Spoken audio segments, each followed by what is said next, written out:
All India institute of medical science Bhubaneswar चतुर्थ वार्षिक समावर्तन उत्सव पालित होइछि। एही उत्सव को उद्घाटन कले केंद्र स्वास्थ्य परिवार कल्याण एवं रसायन मंत्री डॉक्टर मनसुख मांडविया। सम्माननीय अतिथि भावे जोग दैथिले केंद्र स्वास्थ्य एवं परिवार कल्याण मंत्री डॉक्टर भारती पवार, केंद्र शिक्षा मंत्री श्रीजुक्त धर्मेंद्र प्रधान एवं भुवनेश्वर सांसद श्रीमती अपराजिता षडंगी।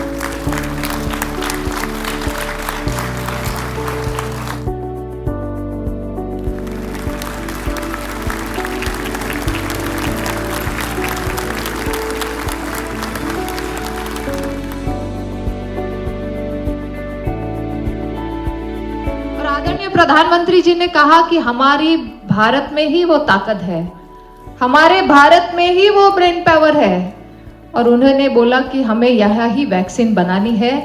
आज वो वैक्सीन बन भी गई और दूसरों को दी भी गई। आज 220 करोड़ का सक्सेस ड्राइव वैक्सीनेशन किसी देश ने चलाया है तो हमारी भारत की इस यही भूमि ने करके दिखाया।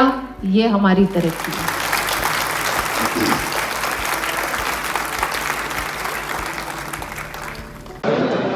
एम्स भुवनेश्वर में प्रतिदिन 10 से 12,000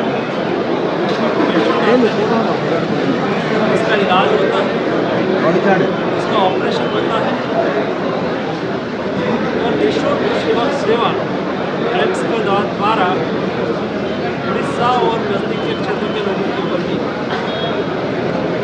हमने एम्स भुवनेश्वर में आयुष्मान भारत योजना के लिए भी प्रावधान कर दिया है ताकि उड़ीसा के कोई गरीब नागरिक इलाज के लिए एम्स में आए तो उसको आयुष्मान भारत योजना का लाभ भी मिले।